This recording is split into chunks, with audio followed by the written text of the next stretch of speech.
What is up, DTube Steam blockchain? So today I want to talk a little bit about AI. Is it really just an advanced calculator? So I have an old school one over here. So if you don't remember, um, these is like how calculators used to look like. I think you say calculator. Yeah. But this is how they used to look like. Now people are doing, they are calculating things on their smartphone usually. At least I do it. I do it on my Galaxy Note 10 Plus when I'm running the numbers. It can be a lot of numbers, like for example, if you want to count days between two dates, if you want to count the time from a specific date, or if you want to calculate some number here and there. So I was considering like this machine. Why why is this machine so interesting? So you, or at least I always I always have been like a big fan of it. So you type in some numbers and you hit enter and you get the result. So I was considering that at least my experience, with smartphones, I have starting to notice that I use the calculator more and more because, or at least with the latest smartphones, they go so much. Or when you're using the internet, maybe you Google search something, many times you want the results. So you're searching for some type of result by maybe ask a question.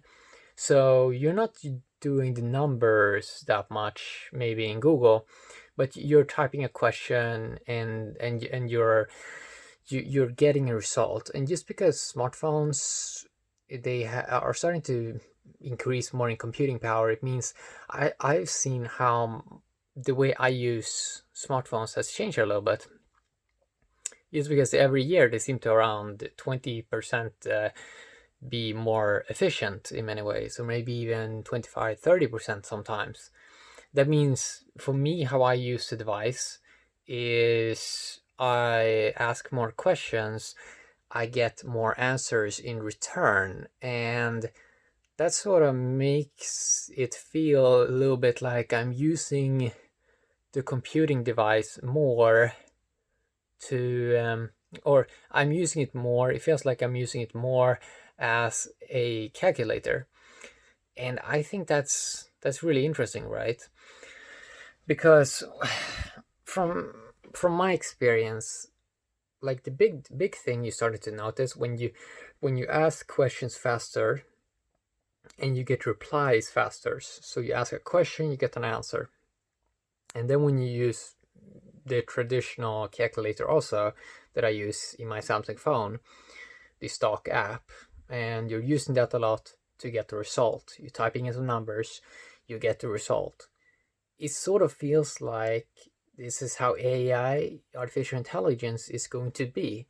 That it's going to ask something and it's going to produce some form of result.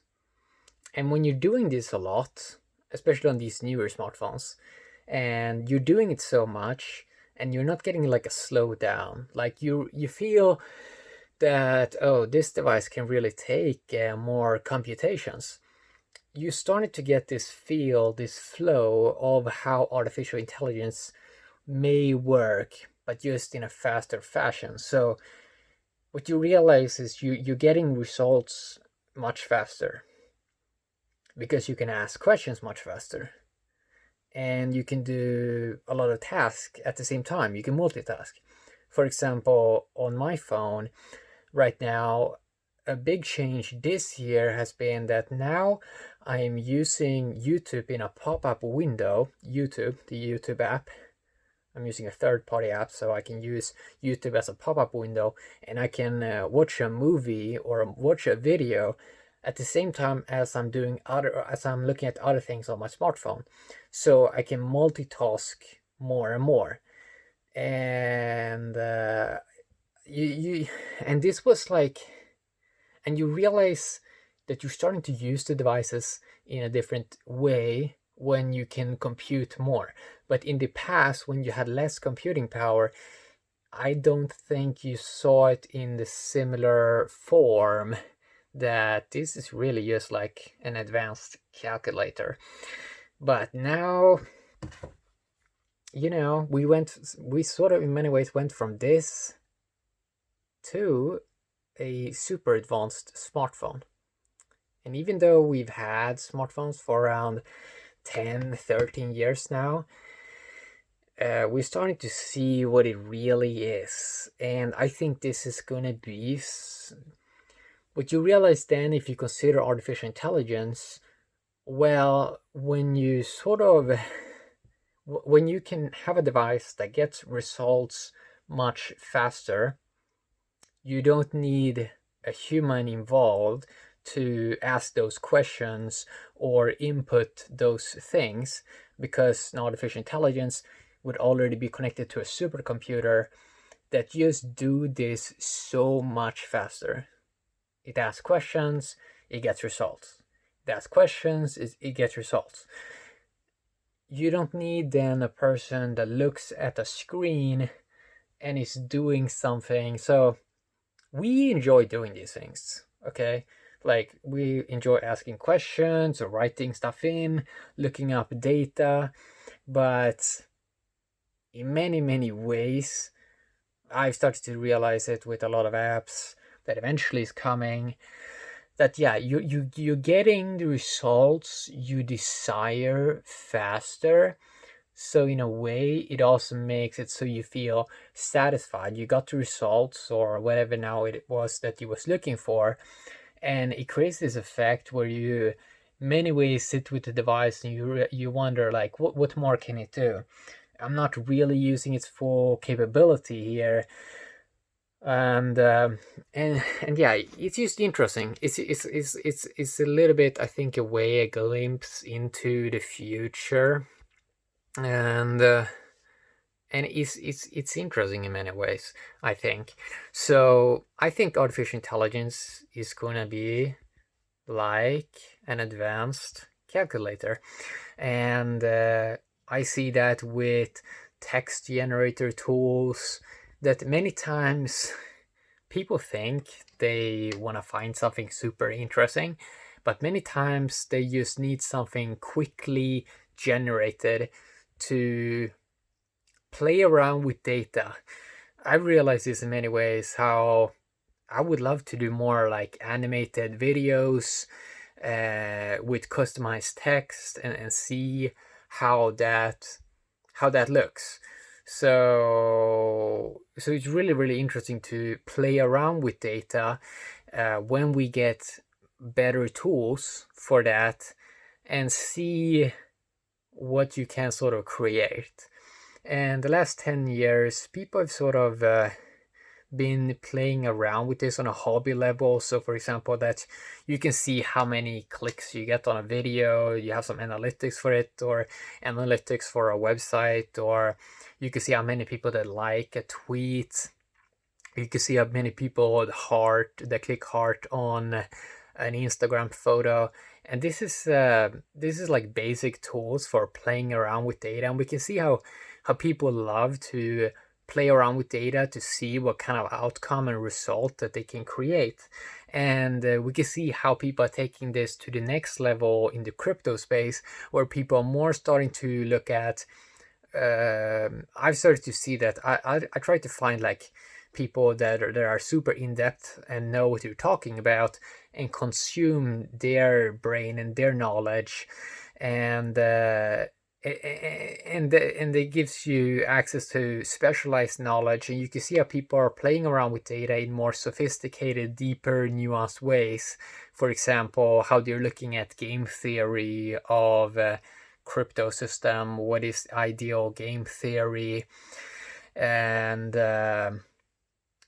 yeah, like people are like looking at that, and like game theory is like an advanced version of playing around with data that is a little bit more engaging than just looking at like more simpler forms of playing around with data. For example, vanity metrics.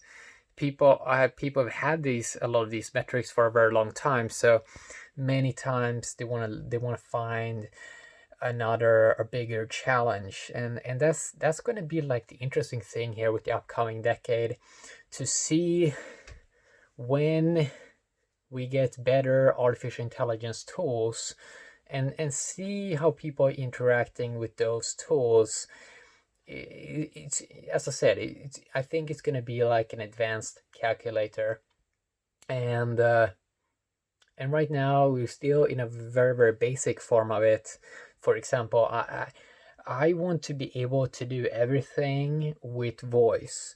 I want to be able to interact with my smartphone it is like it is a real artificial intelligent machine. So for example, one thing that annoys me is that I have to open up a lot of apps and have a visual interface just to do some simple tasks.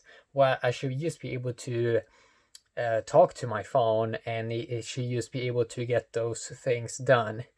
And I also noticed that there's super much repetitive actions that you're doing. So when you're starting to do more actions, asking more questions, or you're calculating different numbers, you're starting to see like the repetitive behaviors of this.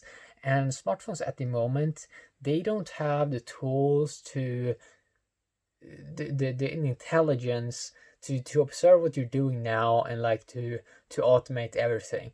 Yes, you have some apps that can automate some stuff, but you have to do so much stuff manually still. So it's going to be very, very exciting to sort of see how this is going to progress. And yeah, so that's what I wanted to talk a little bit about. So yeah, AI, people's views of it, people usually want to raise AI to the sky, or they maybe want to fear AI. But I think that more sensible way of looking at it is probably just that it's going to be like an AI. It's going to be like an advanced calculator. It's going to process data and get some result out, some form of output out. So you put in data and you get some form of output, and then people try to say that artificial intelligence are going to do the consciousness thing, and but obviously, if you ask me, it cannot really do that, because it's not human life. It is just computing, it's just playing around with data. But it's going to be the best when it comes to play around with data, because it can process so much more. So that's what I wanted to talk a little bit about in this video. Yeah, it's gonna be interesting to see that kind of be rolled out. It's gonna be interesting to see what humans do when most of the stuff that they're doing now that they have to do manually, when they don't even have to do that manually anymore, because they can just set up a system that do what you do, right? Because a lot of what people are doing now is very repetitive, and yeah. So yeah, that's what I want to talk a little bit about today. Some quick thoughts. Yeah. Have a great day, DTube and Steam blockchain. Bye bye.